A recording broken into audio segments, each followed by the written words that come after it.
Welcome to the Assistant Lab podcast, hosted by Victoria Ratton and Arnell Martin. This podcast is dedicated to the executive assistant profession, the good, the bad, and the ugly. We've created this podcast for the outliers, the linchpins, the assistants who are serious about their careers. This is a podcast for those who are preparing for the future today. This is a space for no-nonsense content, benchmarking and tracking industry and world trends, as well as interesting interviews with exceptionally inspirational people. The goal here is to stimulate new ways of thinking and being in this profession. So, on with the show. Welcome back to the Assistant Lab. Sorry for the short break. All entirely my fault. I contracted a nasty version of COVID, as did my husband, and we were sick for the best part of 6 weeks to 2 months. It's taken that long to recover, but really excited to be back with the podcast show and to be welcoming our next guest. Shirwyn Webber, I think it is fair to say, has been making waves in the assistant industry. I first came into contact with him in 2016 when EPA launched the first ever campaign worldwide, actually, for male assistants, and looking at that whole kind of gender split. He has had an incredible career journey, which we're going to hear about very shortly. I know you're going to come away inspired and learn some best practice from him. And well, what can I say actually, but enjoy. Okay, got it. Shirwyn, welcome to the latest episode of the Assistant Lab. And I have been sick, so we've had a little bit of a delay. So how exciting that you're the person who's our first episode back after COVID. Welcome. Thank you. And I have to say, I'm even more excited because I'm talking to one of my homeboys who's now in the UK. So it's really nice for me to have some South African flavor after our hiatus. So welcome, Shirwyn. Thank you very much for having me. Really excited to join. I think you're on to great things. I think that talking about the industry and what's going on and what needs to change is a hot topic at the moment, and looking forward to the conversation that follows. And we will just touch upon the fact that anybody that's watching this on the EPA YouTube channel will see me and Shirwyn sitting with extra layers on. And the UK cost of living crisis and not being able to switch the heating on, oh, what joy. But I'm sure we'll have some fun over the next hour. Yeah, for sure. Well, now, obviously, I've mentioned or alluded to the fact that I've known Shirwyn for a long time. And, you know, in South Africa, he really had established a wonderful personal brand and a very respected member of my network. Shirwyn, for those people who don't know you, just take us back to the beginning and the origin story. Where did it all begin for you? So, the beginning. So it started, I think, just over 16 years ago for me personally. I went to university, I studied sports medicine, realized very quickly that it wasn't really for me. I was a national swimmer, so I was traveling quite a bit for swimming. Mm-hmm. I then stopped swimming, and my mom was the catalyst, and all of this whatever greatness has followed is thanks to her. She said to me, "You've got two options. You either go back to studying or you find work." And in South Africa, you needed to work in order to get ahead. So she said, "You can come with me. We've got some admin that needs to be done. It's only for a couple of months, but at least it'll get you some money." I went in, I did some admin for them. Quickly found out that I had a knack for it in terms of getting things in order. And then from there, it just blossomed. I think after that, I went and worked for another family business in finance. Also went in as an administrator. They later said to me, the EA had left, and they said, "Can you fill in until we find a new EA?" And then 5 years passed, and I'm still sat in the same role going, "Okay, fine. I guess I'm an EA now," which was really good. And that's basically where I started learning the trade. It was only till about my third EA role that I actually started investing in myself as an EA and making sure that I was upskilling myself. And I think that was due to my I hate the word boss, but my boss at the time had said to me, "You're really good at what you do. What courses would you like to do?" And I think, Anil, that's where I probably met you and the rest of the South African contingent and Lucy, and that's where I heard of you, Vic, was everything that was going on. And I said, you know what, I'm going to invest in myself because no one else is going to do it. I finally have a company that is willing to invest in me as well. And I started getting into learning the trade from where best to learn, but from the people that are really good at their jobs. I then moved on from there to PwC, and I worked at PwC for a while. I was headhunted from PwC, and I went to work for a company called Liberty Holdings, which is the largest insurer in Africa and one of the largest businesses in South Africa, as the EA to the CIO, who had come over from the UK, funnily enough, and said, I want to work with someone who can just get stuck in. And I went for the interview. Funny enough, I went for an interview 2 weeks before that at the same place, and they said to me, "Sorry, it's not for you. We're looking for a female." Okay, whatever. And 2 just weeks quickly, later, Shirwyn, just really, is that legal in SA? oh yes, Okay. It's done, yes. but it's not really legal, Shirwyn. No, You know, you're not no. really supposed to do that, but people do it. Yeah, they were the wording wasn't exactly we were looking for a female, but I could tell from what they were saying that the males aren't supposed to be EAs. Anyway, fast forward 2 weeks, and I went for an interview with the COO. That was with a different business unit within Liberty. I went fast forward 2 weeks. I went for an interview with the COO, and she said to me, she gave me a few tasks, came back, and we had just over 5 years of marital bliss, I call it, because we both understood it. We both understood each other. She knew what I could do, and we went through the norming, forming, storming, all of those phases, and we got to a place where it was really, really good. During that time, I won PA of the Year for South Africa. I had been a runner-up. I'd been a semi-finalist, but I'd never gotten to that stage where I could actually show who I was. And I won PA of the Year as the first male in South Africa to win that. I think I was the first male to win a PA award within the realms of a PA award around the world. I have to say, if somebody will have to contradict us if that is not a fact. But also, you know, Shirwyn, for us, it was not just, I mean, let's be very, you know, upfront. Usually those winners in South Africa are ladies of a certain age, you know. So number one, it is now the first male of color. So I think you busted out a couple of firsts in that specific awards season. I think for sure. It's for a national award, you probably are. I mean, we've got more awards than you can shake a stick at in the UK. I mean, there's so many now. I've lost the plot with it a little bit, to be fair, but I do know the national award, which was the Hayes Times PA of the Year, and obviously is now gone, but we had a male runner-up, and because there's so many kind of regional local awards now, there's been a couple of men win some of those categories, but we don't have a national PA of the Year in the UK anymore. Well, apart from the Manchester PA Awards, but we don't have something that's really central, and so therefore, I can't think of any men around the world that have won. So that is, feel free to contradict us if anyone's listening. Absolutely. So let's pick it up from there, Shirwyn. So then after that, Vic and I spoke after that, actually. And I think Vic was starting to do not just a girl's job, which I fell in love with the concept. And I said, you know what, this is what I'm going to concentrate on for the next couple of years, is boosting the male assistant title throughout the world. So I started networking like crazy. I started digging out male EAs out of LinkedIn. I think people saw me stalking them on LinkedIn and what is this guy doing? But I made it my mission to find all the male EAs that were willing to be recognized for what they did. Not recognized because they were male and but because they had taken the leap. And like Vic said, it wasn't just a girl's job.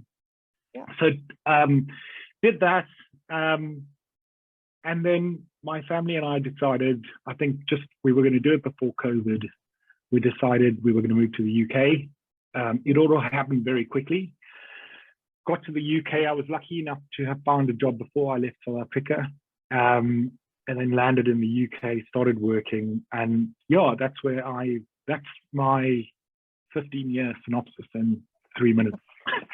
Well, that's Thanks brilliant. for sharing that, Shirwyn. Yeah, I mean, it's a phenomenal story. Even, you know, kind of female versus male aside, it's a phenomenal assistant story. I just want to reroute back to the award. What did it feel like on the day that you won? And what did anything kind of immediately come out of winning that award for you? So on the day after we did, I think what stood in my favor was there were neutral judges. They weren't EA judges. They weren't people from the industry. It was people from different industries that actually judged the awards.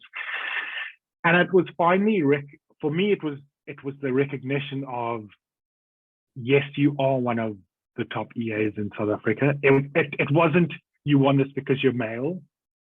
It was a validation of all the effort that I'd put in over the years had finally come to fruition.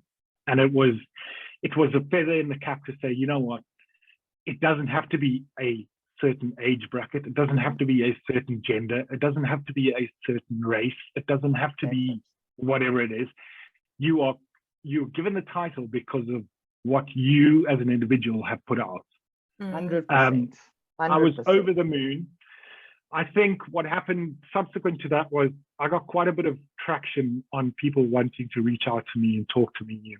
And now I spoke to Noel, I think, straight afterwards, and I said, listen, I want to take this global. I want to go out and I want to talk to people about my story. And she said, Bud, let's do it. And Noel was very instrumental in getting me to meet the right people in terms of telling my story and just getting it out there. I started doing talks to different people about me and my role, and then also about what I'd learned over however long I'd been at EA, which was really good. So that's what came out of it. I still think there's loads to do. Yes. For me personally, I think promoting the male as an EA, we still have the 97.3% split, which I think needs to come down. We still have people not wanting to say I'm an EA for the fear of what it means. And we still have a lot to do in terms of actually showing the value of an EA to the world.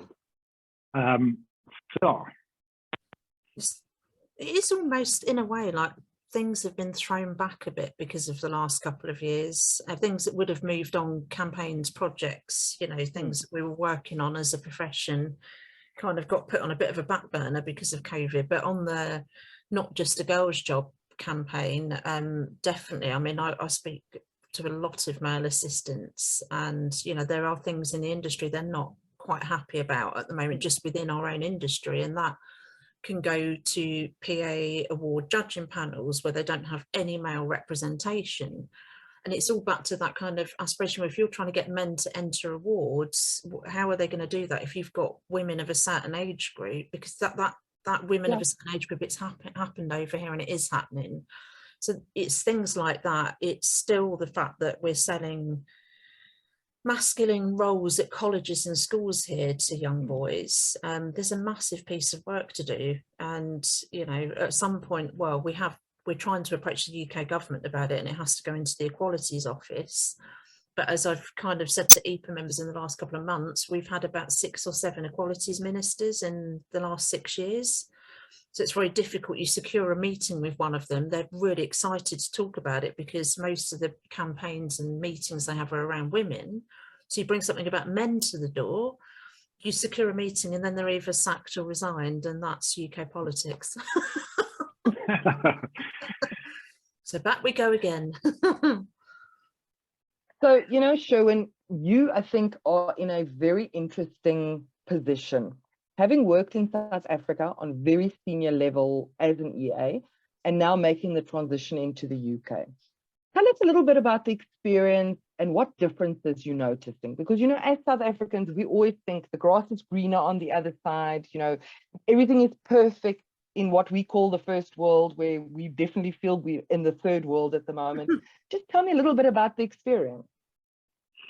I mean, so what I must say is, kudos to South Africa, because we've got the mentality of getting stuck in.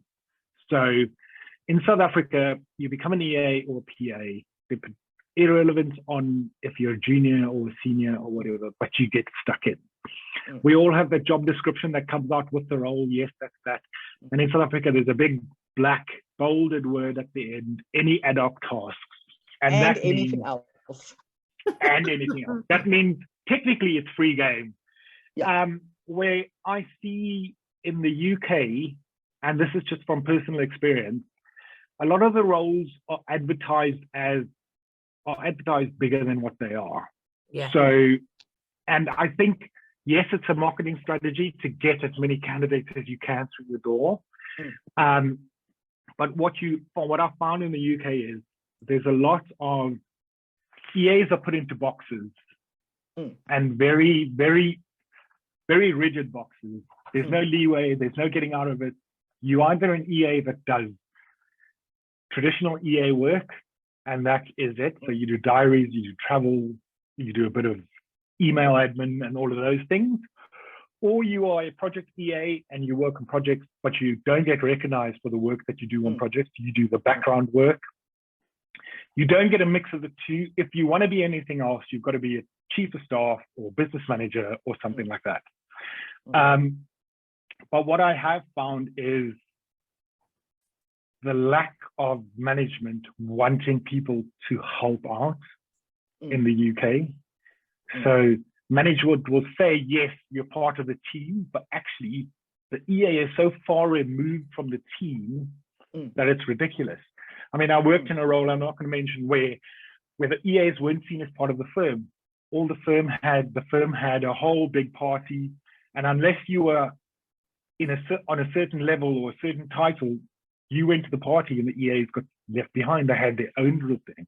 I mean, in South Africa, we had that Ubuntu spirit where everyone is everything, everyone is together, we're in it together. And as much as they want to say, yes, we're one team and we're one company and we're working towards one goal, and we all contribute, EAs in the UK are really seen, and this might be controversial, but I mean, EAs are seen as the help.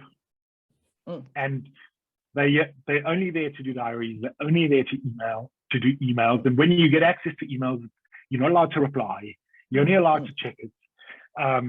You're not allowed to pick up the phone and speak to someone unless you've actually gotten direct instruction to phone that person and ask them a certain amount of questions. And I just look back to my role before I left South Africa, and that was a full-on EA role. It was I didn't need the yes, you can phone instruction. If I saw something come through your box and I knew I knew the information and it needed actioning, I would do what I needed to do to get it done. In the UK, that's not it. So that's the differences that I've seen. You know, I think also, Shirwyn, from the South African context, by the time you reach that senior EA level, when you're working for a big corporate, you know, by the time you get there, you basically slot in as a fully fledged member of the management team. It's a hard slog to get there, but you are absolutely at the coalface. I know I had an executive who went on leave for a week and I stood in for her. So, you know, that level of empowerment and trust. And I wondered to myself if that is cultural. Are you experiencing it just as a different workflow, or do you think it's something to do with culture? I think it's a combination of both, actually. So I think in the UK, the finance sector is very big. So you've got private equity, you've got investments, you've got banking, you've got all of those things. When you look into those sectors, it's a cultural thing. The banks, the institutions, the private equity firms, they've been set up on hierarchy, right? So unless you are a director or an associate director or whatever, you got no power. Mm. In the other industries, I think it is a cultural thing. I think people still look at titles and go, they're just an EA, and I hate that you're just an EA. Yeah. They only do administration. They base their lives on administration. No, Mm. if you look deeper, we base our lives on making sure that the company runs smoothly without you even knowing it. So different sectors bring out different things. And in South Africa, I think it's a cultural thing. I think it's the spirit of Ubuntu, the spirit of being together, the spirit of working towards one common goal. We know the struggles, we know where we've been, we know where we want to go. And unless we do it together, we're not going to get there. Where in the UK, it's totally different. I'm going to take it one step further and say to you, I think also a lot of how South African EAs operate is to do with the cost cutting that we've been going through, the retrenchment that we've been going through for decades, not months, not years. And I think what also happens is, and I think all assistants felt that pressure in 2008, but a lot of us took on work that never went anywhere else and then kind of evolved the role in a different way.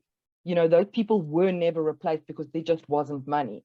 If there wasn't a good home for a job, it would end up on your desk because by default, you're the only other person who can pick it up. So I think the downside of the economy actually became an upside for a lot of people's skill sets and how they operated within the business. I'm going to chip in from a UK viewpoint and pick up on a couple of things you said, Shirwyn. The Chief of Staff title role, I know there's been some debates over here recently about that. I do feel that's slightly being missold in our industry as though it's the next step up from EA. The vast majority of businesses in the UK are SMEs. Most of them, especially now going into a recession, will not pay out for a Chief of Staff. They're going to go for the cheaper option, which is the executive assistant. Yeah. Yep. I would argue that in my career, actually, I did everything a Chief of Staff did under the EA job title. But then saying that some of my members, a Chief of Staff, you know, they've got really great roles, and it is a step that, you know, the next step up the ladder for some. But I feel like we're mass selling this here at the moment. And then you get all these EAs who've been in the C-suite for years, and they're like, oh, they look at the job market and there are hardly any Chief of Staff roles. Yeah. So I do think we're in a bit of a push-pull. We've got a lot of people in our industry here pushing and pulling, but the UK businesses are not responding to that in a big way, and I don't think they will during the recession. They're going to go for what is the most cost-effective option in terms of hires. And then you know, Shirwyn, I completely agree. I had an extraordinary career as an EA here, but I realized very early on I was quite different, not better, but different to a lot of my colleagues and their mindsets. And there's a lot of reasons for that. I felt on a back foot because I didn't have a degree. I was from a common working class background, all the stuff that wasn't associated with being, you know, a top EA here. So I just had to do things differently to them. And therefore I was outside of that box. And in a way, I feel quite lucky because when I've talked about my career over the last 10, 20 years on public stages, a lot of PAs, they either sit there going, this is really inspiring, or they look crestfallen because they're just like, oh, that hasn't happened to me. I mean, I'm glad you've brought this up because I think we've sugarcoated and put far too much candy floss on the UK industry, and it's really good to have your view as somebody who's actually moved over here and witnessed it for yourself. And I mean, and again, I'm touching on what you said about the Chief of Staff role. I have had conversations with multiple recruiters going, what you're actually looking for is not a Chief of Staff. I mean, I'm happy to take the salary because I'm happy to take the salary. If you're gonna pay me 150K a year, I'm happy to take the salary. But what you're looking for is not an EA. I mean, not a Chief of Staff. You're looking for an EA that's got loads of business experience, or an operational EA that's sat in the operational area of a business and knows how to run the operations of a business. You could drop your salary by 50K, stay with client 50K, hire a really good operational EA, and take away the Chief of Staff title. I think I agree with you. Too many people get hung up on the title Chief of Staff. Too many people also write the Chief of Staff role the job description completely wrong, because a chief of staff to me is getting funding, is speaking to funders, is doing all of those things. And when they're putting out a chief of staff role, it's like half of it is an EA title, and the second half, or 2/3 of it, is EA work, and the 1/3 of it is liaising with the board. It's nothing different to an EA that's been in the industry for 10, 15, 20 years. An experienced EA. Yeah. And all you need is that person to be, how do you put it, to be confident enough to walk in there and go, this is my job. And that's what I've noticed with a lot of EAs in the UK, is the confidence is lacking in terms of them showing what they can do. And that's just from a comparison. In South Africa, you'll get an EA who will say, this is what I can do. Because in South Africa, if you don't put out what you actually can do, they're not going to give it to you. Where in the UK, EAs are too afraid to show what they can do, and they're too afraid for the backlash of what's going to happen if they step outside the box. And you know what's interesting? And now, obviously, as you know, has trained a lot of our members over a number of years and knows this market really well. And one of the big complaints we have been getting in recent years is, Vic, we're fed up of being told about the strategic assistant. We're fed up of being told how to work more strategically, how to be a business partner, because that they're just not going to allow us to do that here, or it's not happening. I've gone back, I've tried. Or like you said, Shirwyn, you've touched on a major issue, which is roles are massively oversold here. So you get this EA pimped up job advert, you get sold all the waffle at interview, and then you get in and find it's nothing more than an administrator, and that happens a lot. It's happened to one of our members again recently, actually. But yeah, this whole strategic thing, I did work strategically, but like I said, I had to do things differently, and in a way I feel lucky in a way now. And you know, Shirwyn, the whole concept for me was, when I first was exposed to this, it's almost become this industry cliche. Every single training module says the strategic this, the strategic this. And yes, it's valid, but I always felt it was incomplete. Yeah. I can be as strategic as I want to, but that's all theory. That's all in my head. Somewhere the operational stuff needs to happen, and I need to bring ops and strategy together to be tactically efficient. And I think that's the puzzle piece people have been missing. The more talk about the strategic assistant, the more they start to undermine the ops stuff that still needs to happen.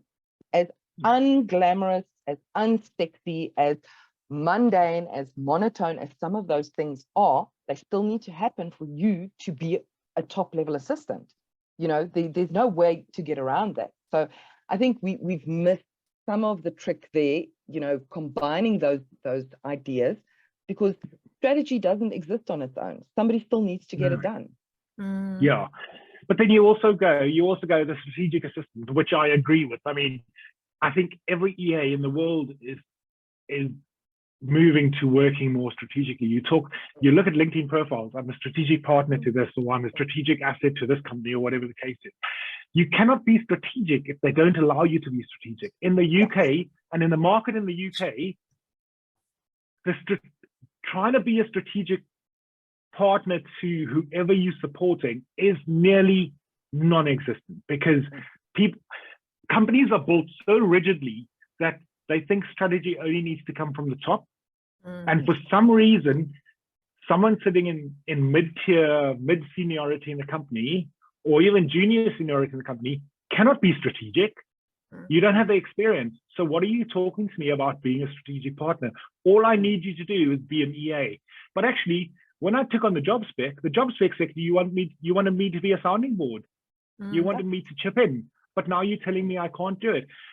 It's a two-way street. People need to understand that if you want the help and if you want the success, I always say success is brought out when the manager and the EA work harmoniously together. Then you get success, because they both feed off each other and they're both feeding into each other. The one isn't trying to belittle the other one or make the other one out to be less than what they are. We become a team. There's no power play. No, there's no power play. And I mean, the quicker the UK realizes what an asset they have in the EA, the quicker you'll see businesses scale. Vic, you spoke about majority of the businesses in the UK being SMEs.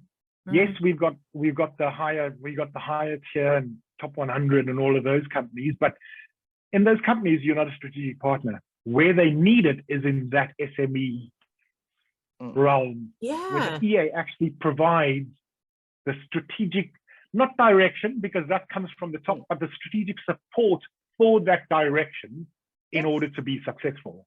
Absolutely. And also, Shirwyn, you know, assistants are I always say, you are the process and time management specialist. That is what you bring into the business beyond all your other skills. The main core thing is that stakeholder management, managing the time, managing the process. And you're a specialist at that. And I think sometimes we undersell that. And I think, especially like you said, SME and startup zones, that is where an assistant can be absolutely potent. It can be a radical lever to take that business to the next level if you hire the right person, number one. And number two, if you let them do what they're supposed to be doing, if you don't put them into that box again. And yet you'd be so surprised the amount of UK assistants who do not want to work for a small company. And the reason they get access to all this strategic stuff and getting really into the detail and the nitty gritty, and it's actually easier to measure their return on investment in a much smaller business than what they've been able to do. But they just seemed, a lot of assistants seem to want the big banks, the big tech firms on their CV. And I get it, because even I felt I was missing a PLC FTSE company, and off I went to Hayes. And do you know what? I had an extraordinary career there, but I made that happen. They weren't handing that to me on a plate, because PAs didn't do that at Hayes. Like you said, boxed in. But the whole notion of going to an SME here seems to be quite a horrifying thought. Yet, oh my goodness, like, this is where all the excitement is. That's where you get to do the cool stuff. And I mean, Shirwyn, I don't know about you and your experience, but I have worked for small family businesses. The time that I worked there, I doubled my salary every year. Doubled. I have the pay slips to prove it. When I worked in corporate, I was lucky if I was getting a 3% increase. If I had to go back into the profession now, I would be very keen to work in super startup. We've just decided, we've just gotten together, we've just bought the office. I want to work there where you can shape how things turn out, or in a small company where the person can actually see your value. You aren't a number, you aren't rated via a bell curve. They can see what you put in, and that's what you get out. So for me, I think we've both had those things on our CV where we look back and we say, ooh, look how fancy. But that's not a priority anymore. No, you're right. I mean, I look back, and the most I have grown within a role is when it's been in startup. Not when I say startup, either it's been a small family business and you've actually had to learn the business top to bottom in order to be successful, or you've gone into a business where they've got seed investment and they're starting to build a product. And I remember before I left South Africa, when I joined my last firm, when I joined, there was 4 of us and we sat in a 5 square meter radius. I love that. I'm here for this. And there were 4 of us, and we sat literally, the COO sat next to me, the head of IT, we had a head of IT, he sat on the other side, and we had a project manager and she sat on the other side. And there were 4 of us. And within 5 years, we built that business to 135 people across 2 locations, built all sorts of things. But for the first 18 months, I reconciled the accounts, I managed all the stakeholders, and that's where I learned my craft. That's where I was able to go to other people and say, you want a stakeholder manager? This is what you need to do. You want someone to manage the budget? This is how you do it. You want someone to hire people? This is how you do it. And it's not because I sat in the, not because I did a stint in the HR department and learned all the things. It's because I was thrown in the deep end, and we either sunk or we swam. And I wasn't going to sink, so I swam. I learned the trade from within. And I look back and I always look at those small roles and I go, I had the best time ever. If you think about it, joy. It was a joy. If you think about it, you go to the big companies and you go, yeah, we had a year-end party. And then you look at the small ones and you go, that was a year-end party. It wasn't a couple of 100,000. It was a couple of thousand, and we made it work. And everyone became family. It wasn't, and I think that's what we're also missing. That's what we're missing in the UK is people don't, it's a 9 to 5. I log on at 9 and I log off at 5, and that's what I do. You've asked me to do that. In South Africa, and I love living in the UK and I love working in the UK, but I loved it more in South Africa because we became family. It was harder, don't get me wrong, to do things, but we did it together. And you made something amazing out of something as small as it was. I think we used to be like that in the UK, but I think we've lost some of that since that 2008 recession. The UK hasn't had a good economy since 2008 because obviously when we came out of that global recession, we had the whole Brexit debacle for 3 years and then the pandemic. You know, we've got the lowest productivity levels in Europe. I just think people are on the floor here at the moment. Yeah, I think just to circle back briefly, do you think that it takes a different type of EA personality to work in startup? Because I know some people who say, oh my goodness, I can't do startup. This is chaos. This is crazy. Do you think that some people are just better geared towards startup and some people need more structure? I don't think it's a personal, I don't think it takes a different person. I think it takes a different mindset. So anyone can go into a startup and work there. If you can tolerate chaos, if you can tolerate change, if you can tolerate being the everything to everyone, then startups for you. If you cannot deal well with change, do not go into a startup. This is not if you cannot deal with ambiguity, do not go into a startup. Go to somewhere where there's structure, where you need to submit your expenses in a certain way, on a certain date, on a certain time. Go to places like that.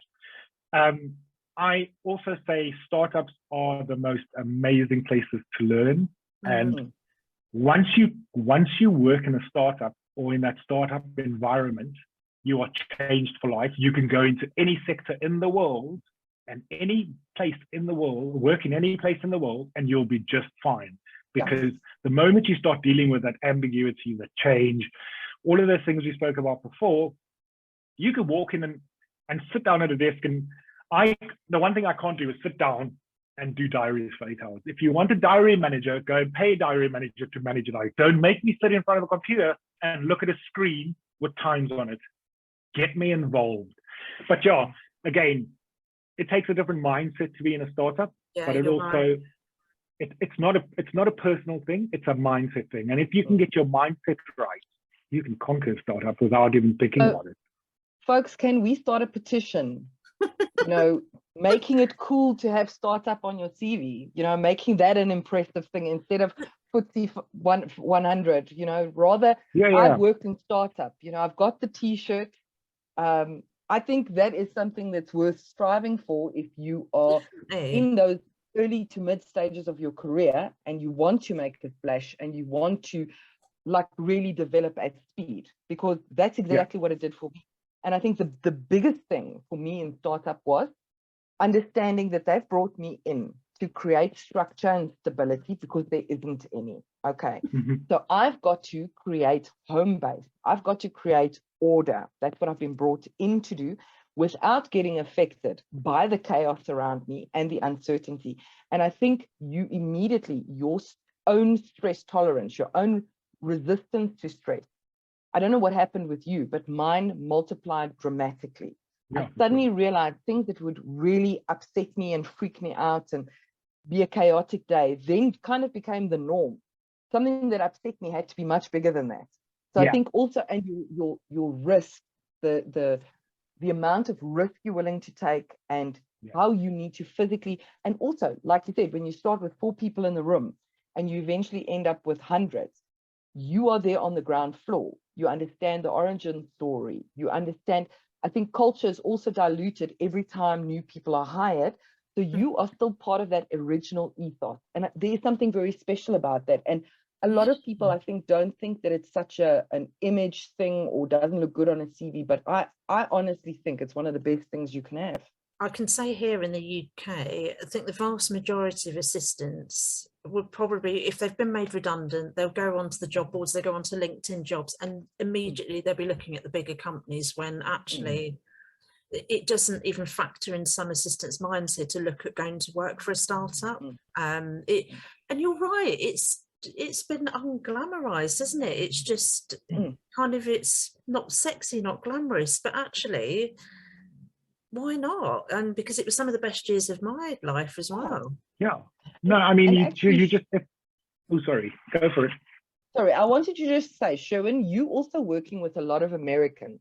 Working in startup there is a little bit more glamorous. They seem to big, but I think it's big tech startups, lots of money. So I think startup there is a glamorous thing. Startup for us sounds like, oh my goodness, this is la la class. We're not flying business class yet. We're in economy, in the cheap seat. But I think in the US, it's again a different way of looking at it. For them, startup is a bit more glamorous. Yeah, that's exactly what I was going to say. When people think startup, they think Silicon Valley.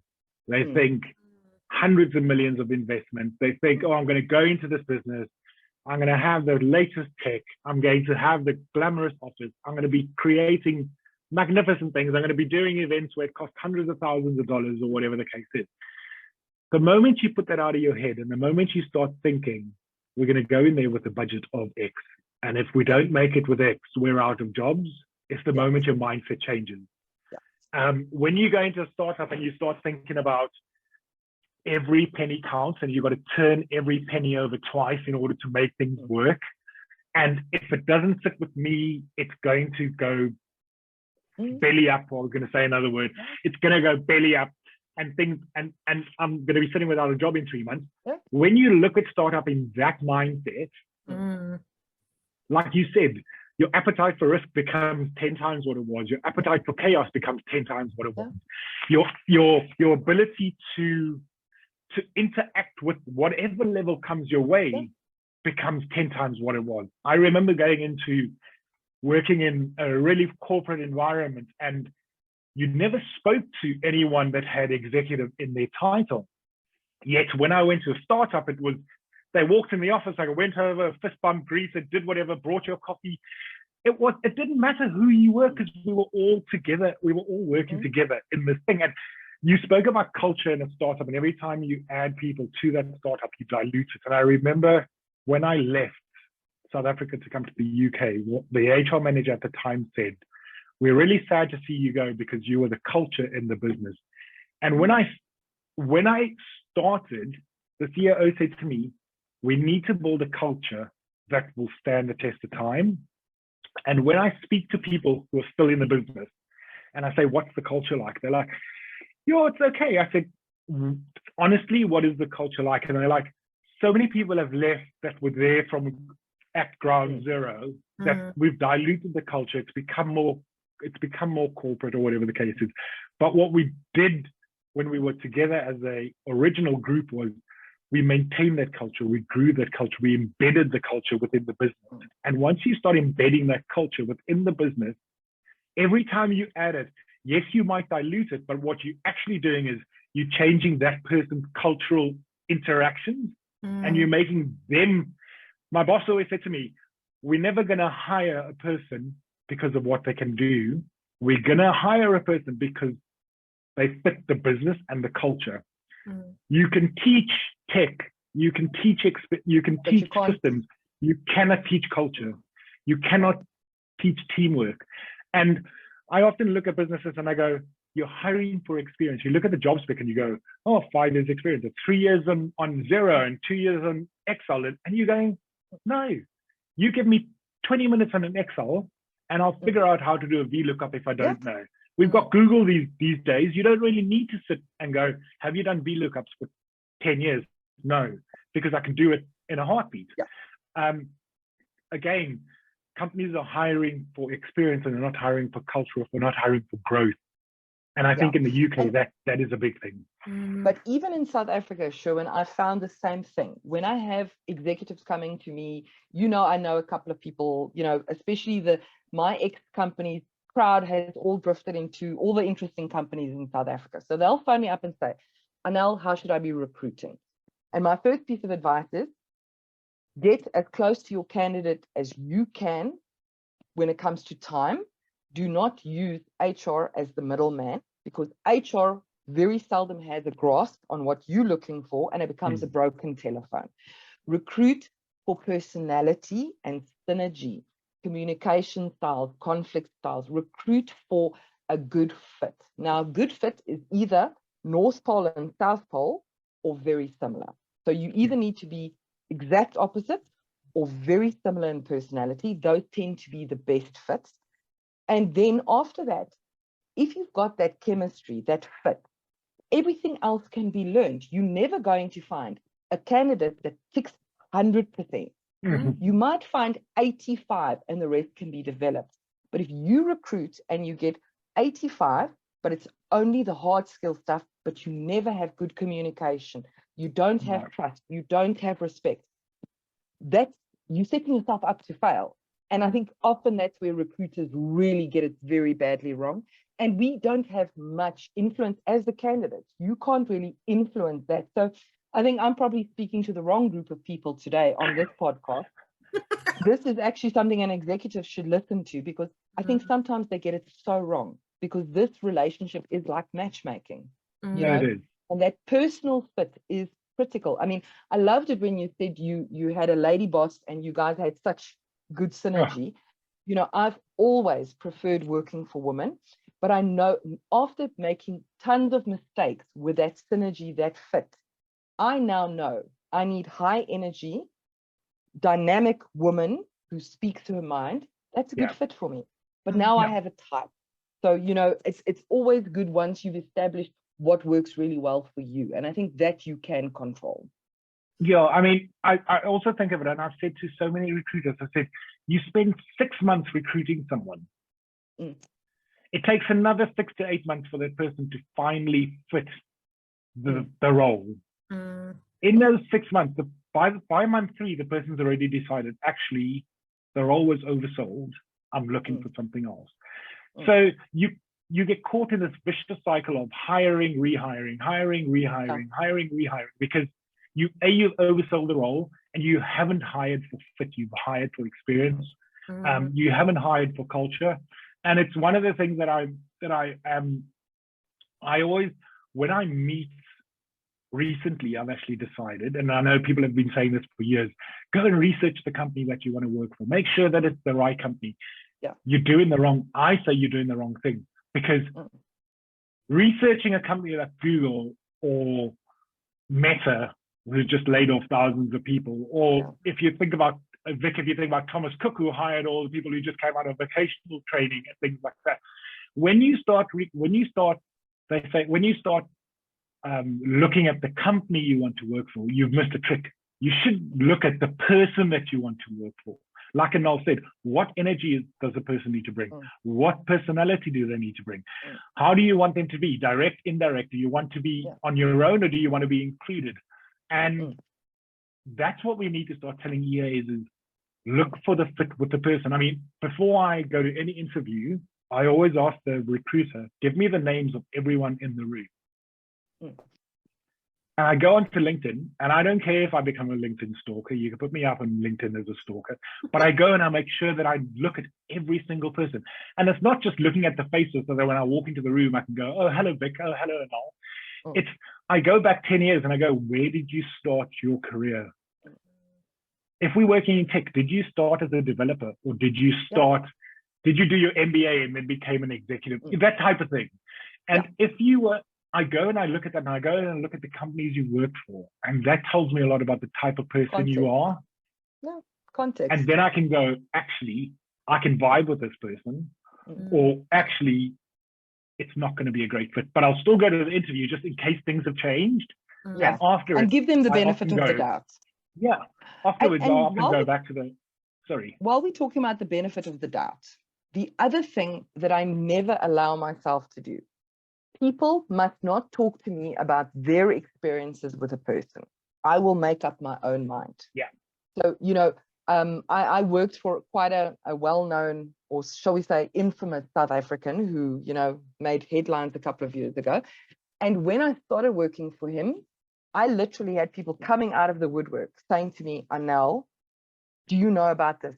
And I said, guys, I'm here to start fresh. I don't want to be influenced by your opinions, for better or for worse. I'm here to find out for myself. And I think sometimes assistants lose out on something that could be a good fit for them because it wasn't a good fit for somebody else. Yeah. So also be selective and use your discretion about whose advice you're going to take on what the person is like. That is true. So two things here which are completely different, but you know how my mind works. It goes in lots of different angles. Do you know what? I was just thinking, talking about the whole startup thing, like how many startup assistants are profiled in the magazines? How many of them have won awards? How many of them, like, maybe we need to, in order to get this out there as an option for assistants to think about when they're job hunting, actually start profiling some of these people. Whether that is via blogs or podcasts or awards and things like that. And because too often it is corporate, and there's nothing wrong, we're all ex-corporate here, and I enjoyed my time in corporate, but I do think we've got a piece of work to do around that. I might just pop up a bit of a controversial quick LinkedIn post later. I love your work. Ask about the startup, but obviously you are both South Africans. I have got to ask, how is it going down? How does Elon Musk even go down in SA? And are they impressed with the whole Twitter thing, or just? No, I think the whole, I don't know if you've seen the Nando's ad, and maybe I will put a cheeky link to this into the podcast, and I'll put it into the YouTube, where Nando's did a whole thing about how Elon, get back to colonizing Mars. Twitter is none of your business. And it was a fantastic ad. It wasn't really all that tongue-in-cheek. So we'll maybe add that link. I think they pretty much summed up how a lot of us are feeling. Get back to work, get off social media, give us your phone, let's put it in a black box so you can get on with doing something that matters. But then again, I also think not a lot of South Africans knew that Elon Musk was actually South African. Really? Okay. So there were quite a few people who didn't know Elon Musk was South African. There are quite a few people who didn't know Roger Federer's got South African family. South African mom. He's got a South African mom and a Swiss dad. So I also think in South Africa people tend to, and I'll correct me if I'm wrong, but we tend to concentrate on things that actually matter. Elon Musk hashtag first world problems. Hashtag first world problems. Yes, we'll be tongue-in-cheek about what's going on. Everyone has their opinion on what Elon Musk is doing, and I don't think it's right. That's just my opinion, and lots of people will probably agree with me.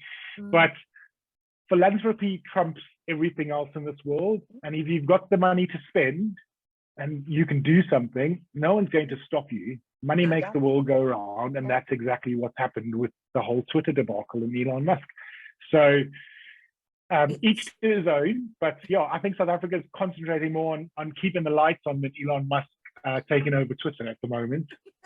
I'm sure. Amen. The only reason I ask is because Twitter, we've talked about social media in one of the other episodes, but I really loved Twitter when it first came up. We used it a lot whenever we were doing PA events. That's how you gained a lot of traction. And then it just sort of fell off a cliff. It just became utterly dull. Now, I'm not saying Elon's made it more interesting, but it is literally, I found myself back on it every night. And that's not because I'm an Elon fan. It's just something, even the previous CEO, Jack Dorsey, is getting in on it as well and included in a lot of tweets with Elon. But it just seemed, I don't know whether Twitter's going to make it through this. Even Elon's saying about chapter whatever bankruptcy, but I have to be honest, it's just crazy watching it at the moment. Shirwyn, you know who I'm on Twitter for. I'm there for Rassie Erasmus. He's burning the place down, and I'm so sorry for the British who don't get the analogy. Maybe if you watch rugby, you'll understand who I'm talking about. But I'm just there for the Rassie drama. I'm going to admit that. I tune in once a day to see what he's done. So I'm going to confess, I'm definitely there for the Rossi action. But again, if you think about it, what is the one thing that drives marketing? And it's chaos. And that's what he's doing. Yeah. He's all of this is just driven people to sign up to Twitter to see what's going on. It's also driven people to all of the companies that Elon Musk owns to see what's going on, what's the stock price doing, what's happening on Twitter. Are they going to resell? Are they going bankrupt? Are they retrenching? Or what are they doing? So it just drives business into Twitter, and people don't know that. Yeah. Chaos is equal to dollar sign for people like. But also, I have to say to you that I think Twitter, when it comes to civil discourse, is the lowest common denominator. Yeah. To me, I find that is where it really starts getting dark for me. I often have to just switch Twitter off for like 2 weeks and say, go at it. The world is ugly enough as it is. I don't need that as well. That's not good for me. So I think sometimes, yes, like you say, it's like a car crash. You kind of rubbernecking, you know it's not the right thing to do, but you're so, fascinated by the horror. And I think Twitter brings out that feeling for me. It does. Well, I will admit, I did tweet him directly a couple of days ago saying, have you actually got an assistant now, or are you still working with a robot? Because apparently he is literally sleeping under his desk at Twitter HQ. I heard so, yeah. So, but that's a very South African thing. We've had those bosses. We've had those bosses. And to be fair, I think if we look at what he's achieved, he really has done some spectacular things. But I think that's part of what's so sad for me is you could be working on colonizing Mars. Twitter is a distraction, Yeah. And love him or hate him, I always say to people, he is one of those people who deals incredibly well with failure. Watching 9 SpaceX launches explode while the world's TV cameras are pointed at you takes a special someone, So I think we can all take a little bit of a lesson from that. Yeah, he does seem thick-skinned. And actually something he was talking about, which leads me nicely on to my next question. He's been going on about this global recession coming. For us in the UK and the UK media, it's just the UK going into a recession, but it is coming, and it's going to come fast, heavy, and it's probably going to shock a few assistants who unfortunately have to bear a bit of the brunt, although not a PA specific thing, of course. But what are your kind of thoughts, tips, any advice, Shirwyn, to any assistants that get put at risk and facing redundancy, and maybe it's never happened to them before, so it's like kind of shock horror? I think if we think of, so first of all, we need to think of it in a positive light. So there's always a positive with the negative, right? We went through it in 2008. The whole world went through a recession that lasted for a very long time. I know South African market crashed. I mean, growth was year on year was contracting. And in the UK now, for the last couple of quarters, it's all been contracting. So the indicators point to a recession coming really soon. But I think the only thing as assistants we can do is, and I always say this to everyone that I speak to, is don't stop learning. So whether it's listening to a podcast, whether it's re-watching something that's happened in EPA 3 months ago that you've now got the time to do, whether it's picking up a blog, whether it's picking up a magazine, it doesn't have to be industry specific. So it doesn't have to be specific to the EA industry. And I think that's where EAs are also missing a trick. We tend to pick up the EA magazines and we read the EA posts. It needs to be business focused, because after all, we are business folk. Many might not see us as business folk, but we are business folks. So start reading all those magazines.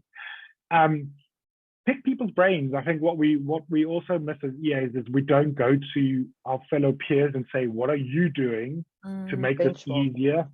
And kind of go in with a thought process of, I'm going to learn as much as I can in as long as I can, because I don't know when this is going to end. It's not a 3-month thing. It's not a 1 year. It might be 5 years. I think they were talking about 3.5 years, 4 years for the recession to last. So it's going to be for a long time. Don't stop learning. Network. Your network, again, I always say, and it's probably a coined phrase. I haven't coined it, but it's a phrase that I've heard. And now you've spoken about how your network is your net worth, and how they can help you. network with the right people. Don't be afraid to send a LinkedIn request, but send it with a blurb. Don't just send a random LinkedIn request. And then figure out what's going on around you. Pay attention to what's happening around you. It's pointless putting blinkers on and going, oh, I hope it's not me. I hope it's not me. I hope it's not me. Yeah, sticking your head in the sand. Yeah, don't be an ostrich and stick your head in the sand. Take it out, stand tall, and show your worth. I think assistants don't show their worth. Yeah. The first people to often get retrenched is the admin level. They say, oh, I will do away with that. And then they go, oh, well, we need to bring some back.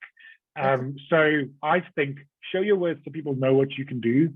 Don't stop learning, network, and just make sure that you're on top of things at all times. And not work-wise, but mentally. I think we forget about the mental side of it when people get retrenched or when we go through a recession. Mentally, have you prepared for the recession? Have you been prepared for taking on more? What do you need to do to get into that headspace of I can do more?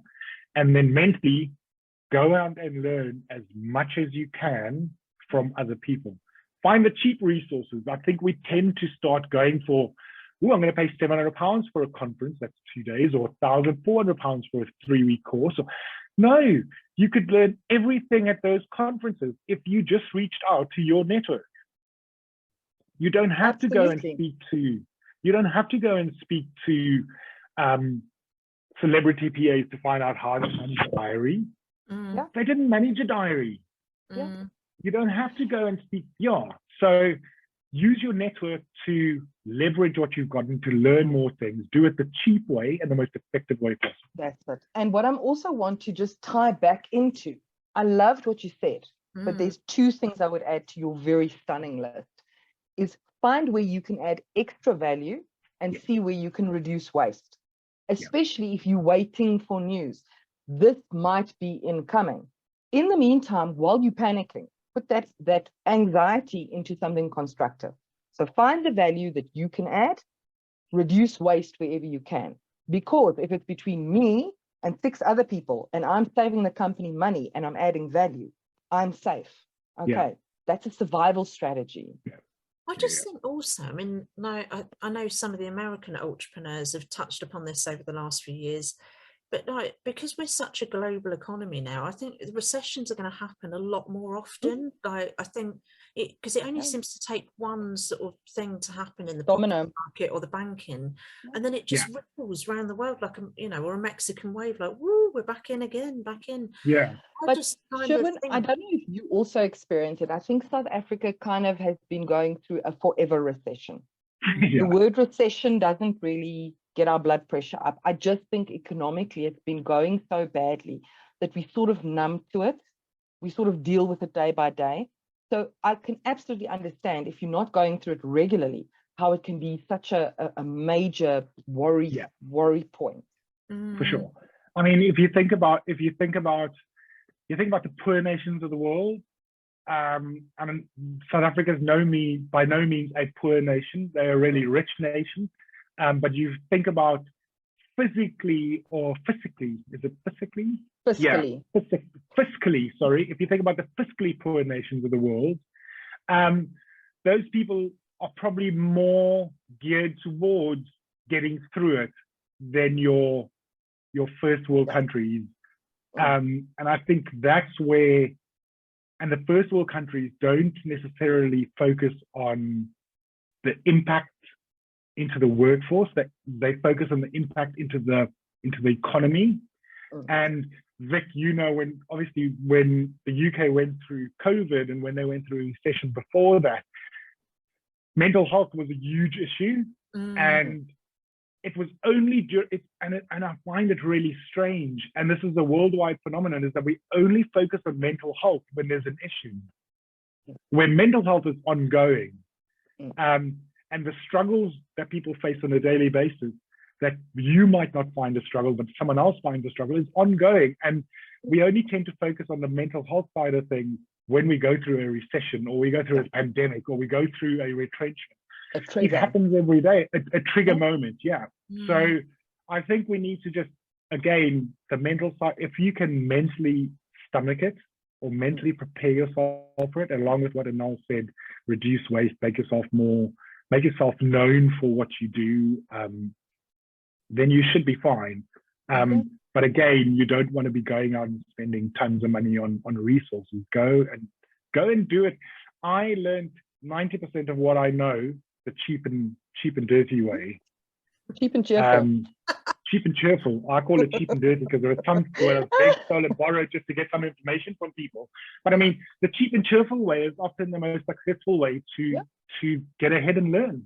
Listen, when I was a skint PA on my backside and struggling to pay for my little studio flat, I was at the local library. I mean, a lot of libraries are shut down here now, but you know, that's where I went because I could read books there and not have to pay, you know. I could sit there in the library with a cup of tea reading them. I could access the library's computers.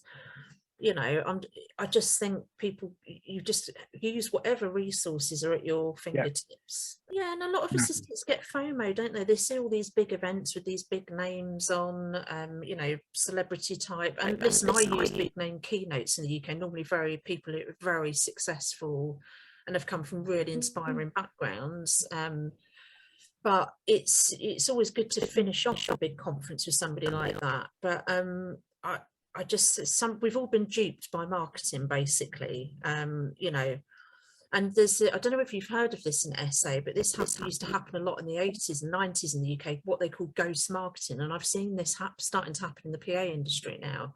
So they put out event dates and then a ticket, but there's not even one speaker's been mentioned. Yeah. So it's that whole kind of ghost marketing you, because actually you don't even know the full details of the event yet. And I mean, we've done I'd say a little bit of it. We've released our keynote and then we'll be releasing the other speakers, but I'm literally getting barrages of emails about PA events. There's no lineup. I don't know what I'm paying into other than the date and possibly a location. Yeah. Which in these times you're not going to do, are you? Yeah, no, in South Africa it was a big thing. It was, I mean, I think when people started seeing the value or the monetary association with training EAs, there were tons of companies that just came out the woodwork and they went, oh, we can offer EA, we can offer this, we can offer this, we can offer this. And I often looked at what the days entail. So it was like a 3-day thing or a 5-day thing. And you go, 5 days is a long time. And you look at it and it's like the morning session is like how to write a confident email, and you go, what do you have someone just sat in the room and gone, what can we put on a piece of paper that will get EAs involved? And then you'd have them add speakers, and you'd go and you'd contact, or you'd look at the speaker list and you go, you've got no experience in admin, you've got no experience as an EA, what are you doing? Or they put a speaker on and the speaker would go, I've never been contacted about this. That's happened to me. My name has been used on international programs. I had email, this was just before COVID, had some emails saying we were expecting you to be there. And I'm like, no. They lifted the synopsis of one of my presentations that I'd done at another conference and my photo and CEO of EPA. And these PAs were sold that in this local country that I was going to be there. And of course, I didn't turn up. I mean, you know, when I told the EPA members about it, they were really gobsmacked. And I'm like, you'd be surprised how much my face has gone around the world without me knowing. And then honestly, PAs could ask a lot more questions, be a lot more inquisitive. If you are going to pay out money, especially over the next 2 years for big price ticket conferences or, you know, even expensive courses, you do some more background checking rather than get sucked into the FOMO. I mean, I'll give you a quick personal story. I don't know if, Shirwyn, you might have heard of this now, but the shark Hoover. Yes. Right, okay, so I got suckered in by their marketing that it was, you know, revolutionary in terms of hoovering. My husband said to me, I'm sorry, but it's not going to beat the old trusty Henry Hoover. And I'm like, well, it's lightweight, I can charge it up, but it's one of the worst Hoovers I've ever bought. And I've gone back to using my Henry. So that's just a classic example of me being suckered into marketing, mass marketing with a product that's actually not very good. Thanks very much for that, because I was going to buy a shark. Money saved. Just go get yourself a Henry. Go get Good yourself consumer. You come here for EA tips and we give you consumer advice as well. This is more than you bargained for. All in one-stop shop. One-stop shop. So, Shirwyn, this has been this has been such a thrilling interview, and I think the thing we normally ask to finish up is any kind of lessons learned from you during your kind of working life to date. Yeah, so I must say, lessons learned is number one was don't expect anything from anyone. The only way you're going to make it in the career or in the industry that we work in is if you work damn hard and if you show what you can do. Number two is do not rely on anyone. So don't rely on your boss to make things happen for you. I've been burned one too many times with people promising, oh, in 6 months' time we'll review this, oh, in 6 months' time we'll review this. And then also make sure that you understand what you're getting yourself into. Do your research. Too many times we fall for the fake marketing, we fall for the fake job description, we fall for the fake company, we fall for the fake people put on faces when they come into interviews and you go, oh, that was a really good company, and you walk in day one and it's a completely different thing. And then the last thing is do not be afraid to leave. And I think as assistants, a lot of the time we're too afraid to walk away from something because the fear of the unknown is greater than what we have. Know your worth and walk away when something is not serving you.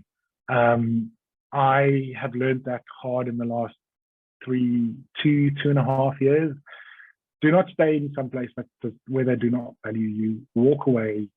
Someone is going to see your worth and someone is going to see you for what you are worth. And then do not undersell yourself. Too many times as assistants, we go in and we take what is there because it's on offer. How many times have you actually gone and said, what is the actual band for this role? So they sell the role at the minimum band, but actually that band goes 20% higher. I'm worth 20% higher. Know your worth.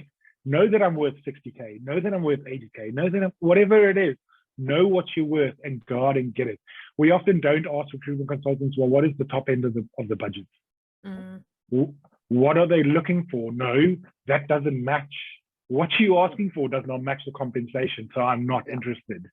We're too afraid to have this conversation. To push back. Yeah. 100%. Shirwyn, it has been an absolute joy chatting to you. It's really wonderful to hear your South African accent on this podcast. Not the only accent on this podcast. So thank you very much. This has been a very special one for me. Oh, it's been, like I just said, it's been a really thrilling. You've given out some absolutely dynamite advice that, you know, I know will really, really help a lot of UK assistants, and we have got people listening in over the world who will resonate as well. And also you've had some advice not to buy a shark hoover. So there, win-win for everyone today. So thank you very much, Shirwyn. Thank you. Yeah, no, it's been a real pleasure. And again, you guys are doing amazing work. And I thank you both for what you do. I know it's not easy. I know at times it's a very lonely place.